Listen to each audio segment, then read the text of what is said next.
my sewing friends. This is Friday Sews. I'm Jen, and this is my sewing room. And I'm really glad that you stopped by for a happy Valentine's Day version of Friday Sews. This is where I talk a little bit about sewing and a little bit about life, just doing a basic catch-up of everything that's been going on in the past week and what's going to be going on in the week ahead. So, sewing. Gosh, don't you love all the videos that are coming out right now in the sewing YouTube community about Valentine's Day? Little gifts you can make, and if you want to create a beautiful thing to wear, there are all kinds of ideas about that. I have been thoroughly enjoying all of that. And if you haven't seen any of those, then definitely do a search on YouTube just for Valentine's Day and just see what comes up. Also, click on the hashtag. If you just hover your cursor over the hashtag, whether it's in the description box of this video or in the title, click on it and it will bring up all of the people participating in Friday Sews, which is really fun because you get to catch up with everybody. Okay, sewing. I did not do very much sewing this week. Most of what I did was pull things out of my closet and decide, can I salvage that? Because I never wear it. It's ridiculous that I never wear it. I either need to wear it or I need to get rid of it. And I'm one of those people that subscribes to the idea that if you haven't worn it in a year, then it does not belong in your closet. You can make something else if you need something the next time. So I did a lot of that, and in fact this is one of the things that I found. I pulled this out of my dresser drawer and I thought, why don't I ever wear that? Because I love this top. It is McCall's 7658. I made it a while ago, like probably 2 years ago, and I wore it, but as I get it out and I put it on, I think, I don't want to wear that, and I'm not sure why that is. So I started really critically looking at it, and I thought, if you check the pattern, you can see that this drape is really long, and also the top is cut to a tunic length, and I thought it's overwhelming me. And so what I did was I took about 3 inches off the drape and I took about 6 inches off the length. So this is really more now a t-shirt length, and I could probably tuck it in if I wanted to, but it's not overwhelming me like it did. And this is just a polyester woven that I found at the Scrap Exchange in Durham, North Carolina, which is like a thrift store for craft things. And I love the print, I love the color. This is one of my favorite colors. And now I can wear it, and now I will wear it because it's much more suited to me. And I think that's really what you have to do. I mean, this is just a pattern. It's a place to start. So then you have to take and make it your own. And it wasn't my own. It was this, and it didn't suit me. So now it does. I've done quite a bit of that lately. Just taking something and changing it a little bit so that I can wear it. I had McCall's 7972 cut out on the floor, and I finally picked it up yesterday, and I thought, I haven't done very much sewing. I should just make that. This was one of the things that I kept putting off, thinking I can do that later. I wanted to have it cut out and ready to go, but it's a sundress, and we're not wearing sundresses right now. We're wearing, longer sleeves, and I know it's warm here, and it's really warmed up too. It's good vacation weather actually, but it just wasn't a summer, it's a very summery kind of thing that I knew I would be wearing. Well, anyway, it's McCall's 7972. It's a Laura Ashley pattern, and it is here on Dolly. I love this color of fabric. I love it. It is, it's got little dots on it. They're not really true polka dots because they're not symmetrical or anything. Well, they kind of are, but not in rows. It's a woven polyester that I found at Joann's last year. And this thing takes a lot of fabric. It takes, the maxi takes 4 3/4 yards, but I also cut the flounces, which are circular. So I got about 5.5 yards of this, or I may have gotten 6 yards. I don't know. So it's going together really quickly. I'm really surprised. It looks a whole lot more complicated than it actually is.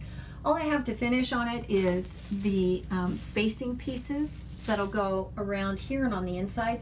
I do need some bias tape to go around the bottom of the armhole, and I don't have any of this fabric left because It's long gone. I don't know. I should check in my scrap bin. I may have some left, but I'm just, I've been working on that. And I want to tell you, Jane,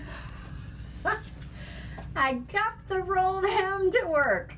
My serger and I have kind of a love-hate relationship, but I have to say that of the sergers I've owned, I know the most about this one, and I can work with it probably better than I ever have any other serger that I've owned. And I got to tell you, I was working, this has been about 4 or 5 years ago. I was working on some stuff at Christmas time, and I needed to get it done, and I was using my serger, my Singer serger, and it just would not behave itself. Now, I know now that I could have taken it apart and retimed it, but I couldn't get it to do what I wanted, and I was so tired of dealing with this stupid thing that I just put it on the floor, and I went to Walmart that evening and I bought a Brother. This is the most basic Brother serger. It is the 1634D. I picked it up off the shelf at Walmart, and it was about, I think, $200, and I took it home and it worked like a charm. And it has ever since. But I've had to take it apart, take it down to the bare, take off all the plastic and then retime it because I knocked it out of time when I was traveling with it, which I won't do again. And all it took was sitting down with the manual and doing exactly what it said to get this rolled hem thing to work. Because I did it once, it worked great, and then I could never get it to work again. And I thought, what is going on? Why is this hard?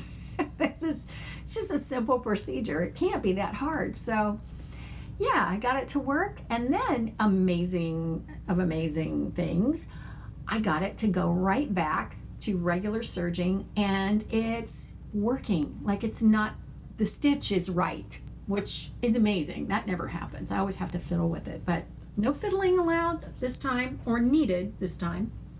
So anyway, this is Dolly, and she's wearing this Laura Ashley dress, and I think it's going to turn out beautifully. And I don't know when it will be time to wear it. I don't know. I could wear it now, actually, because it's warm enough outside. So I don't know. It's a little bit dressy, but also not so dressy that, I couldn't put on a pair of sandals and just go out to dinner. So maybe I'll do that. This is Tipsy.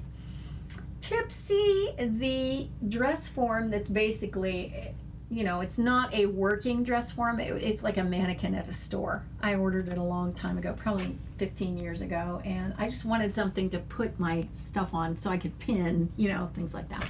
So this is Tipsy, who has been corrected after one whole afternoon in the garage of not giving up because I was going to get this thing to stand up straight, and I did.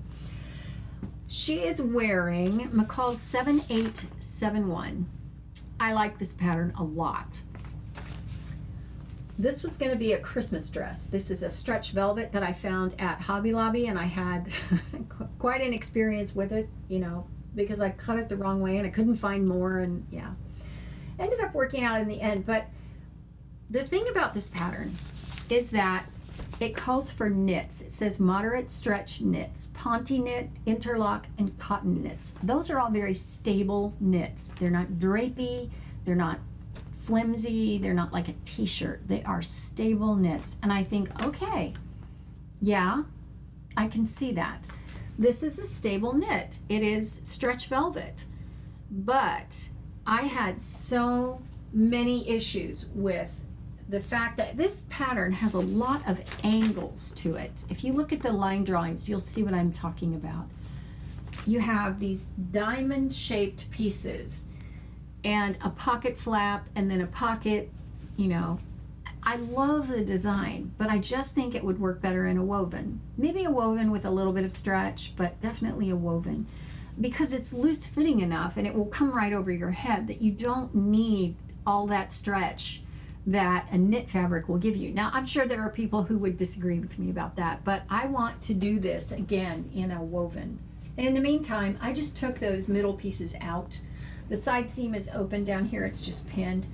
And what I was thinking was, I didn't want to just throw it in the scrap pile and, use it for scraps of something else. I wanted to be able to salvage this. So I thought, well, I've cut it the length of a dress, so maybe what I can do is wear it as a top, take off the skirt, the extra skirt portion, and cut 2 new diamond pieces. These are cut in the pattern. They're cut, you cut a front one and then a back one, and I'm thinking, can't I just cut like one piece and put it in? I think that will work. So I'm going to try that with the pieces of the skirt, and hopefully it will. If not, it'll just be scraps to use for something else. I don't know, maybe I can piece together a t-shirt out of some of it. I'm not sure. I don't know. I love the architecture on here, and it doesn't work with a knit, or I haven't been able to get it to work with a knit. Not just this, but I made another version of this and it didn't go great either. So I just think, you know, some kind of a stable woven would behave itself. So yeah.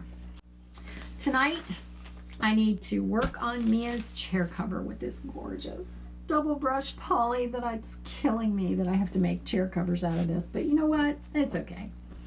There's always another fabric, isn't there? I'm going to see Mia and her sister McKenna this weekend because I'm headed up there to go shopping with them on Sunday. I think it's going to be kind of fun, you know, just the girls and mom going shopping. Yeah, they're going to close shop. I'm probably not going to do that because I try not to do that. I make my own clothes, so I don't want to do that. But I can look and see what's around, what's in the stores, what everything looks like, you know, what do I see a lot of, that kind of thing. So, yeah, I think that's all of the sewing. The only other sewing thing that I want to tell you about is a challenge that's going to go on Instagram. It is the brainchild of Sam at Frugalissima and Ruan at Yorkshire Sewing Girl. And the challenge is to make a frock out of a free pattern that you find, or a self-drafted pattern, it can be, and fabric from your stash. So it is the ultimate in a frugal frock. Free pattern, fabric you already have, and it's on Instagram. There is a hashtag, so this is going to go through the 31st of March. And there are a lot of YouTubers that are getting involved. And so we each have a time that we're going to share with you what we've made, and we're also going to talk about plans, you know, what we're planning to do, what we're planning to make. I think I have a good idea of what I want to do, and it's going to be great. So keep an eye out for that. I'll put some links in the description box so that you can kind of get directed to the pertinent information kind of stuff, all that. And maybe you can join in too. There are a lot of challenges going on over on Instagram right now, so yeah. Life. Okay, let's see. What can I tell you? Life is pretty just normal. I did, because I am great at deconstructing things, I'm great at tearing out landscaping, tearing out stitching, you know, I don't know, painting over things, pulling out, you know, like old cabinets and flooring, and if you need something undone, I am your girl. I wish I were that proficient at creating. But anyway, my Indian jasmine that some of you have seen is gone because it was just getting to be a monstrosity. And it was crowding out a hibiscus that I have. And that's also a funny story because I kept calling it a hyacinth, and I know very well what a hyacinth is. It's a spring flower. It's like a crocus or a tulip. It comes out in the spring. It likes cool weather, and it is not what is out there. What is out there is a hibiscus with the most brilliant, amazing, huge blooms. Oh my gosh, they're gorgeous. And this Indian jasmine had stopped blooming and was crowding that out, and I didn't like that, so I got rid of it. It was also blocking my window, so now I can see very well out my window. So I did that last night. I thought my husband's going to have a cow, and he kind of did, but not a big one. It was a calf. I got to go pattern shopping with Carmen Salome, who is also a YouTuber, and oh my gosh, I loved doing that. Went to Hobby Lobby. You saw the patterns I got, and I got to have lunch with her, and that was just such a delight. I just enjoy her company a lot. She's just an amazing woman of God. Yeah, I learn something every time I'm with her, and I don't know, I kind of soak it up, you know? And it's been warm enough to swim. And I have not been swimming, and that is my exercise of choice. And I need to get back in the pool because my cholesterol is kind of creeping up. And, you know, it's the kind of stuff that you have to keep up with when you start to get older. You know, genetics kick in, and with my family, cholesterol is a hereditary thing that always runs high, and you don't want that because you don't want that stuff clogging up your arteries and making your heart not work right. Your heart is kind of important. Yeah, kind of important. So exercise is a really key thing to keep that down, and mine is just a little bit high. And so yeah, I need to make myself get in the pool. And it's so funny because we all have these arguments with ourselves. Yeah, I don't want to do that. Or, yeah, I should do that. Yeah, maybe I'll do that today. But, oh, I can't because I've got, 100 other things that I've got to accomplish today. Yeah, I'm making a lot of excuses that I need to stop making. So I'm working on that.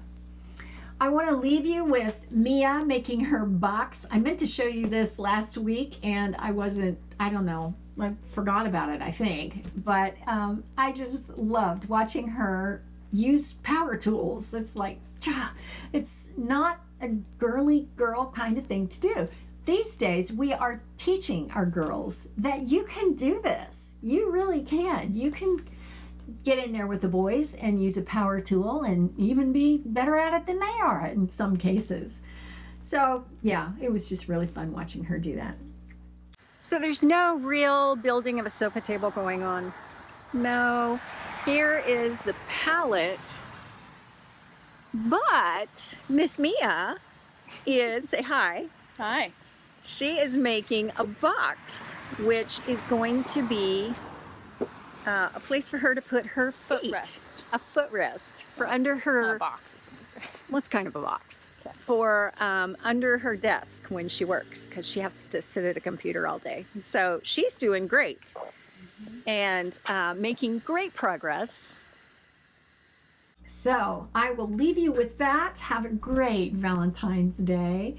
The hunk of man, that's what I call him. The hunk of man and I are having our Valentine's dinner tonight. He asked me if I wanted to go out, and I said, you know what, let's stay in. You can cook steaks on the grill, I'll make baked potatoes, we'll have salad, and I will dream up some kind of chocolate mousse, I don't know, whipped cream-ish kind of dessert. I'll come up with something. So we're going to do that. When I'm not, I'll probably spend the rest of the afternoon putting these together, but yeah, we're going to do that and celebrate early, and then I'll celebrate Valentine's Day with my girls, 2 of my girls. So I hope you have a wonderful Valentine's Day and a fantastic weekend, and I will talk about all these things with you in the comments. And that's it for now for me. I'll see you next time. Thanks for watching.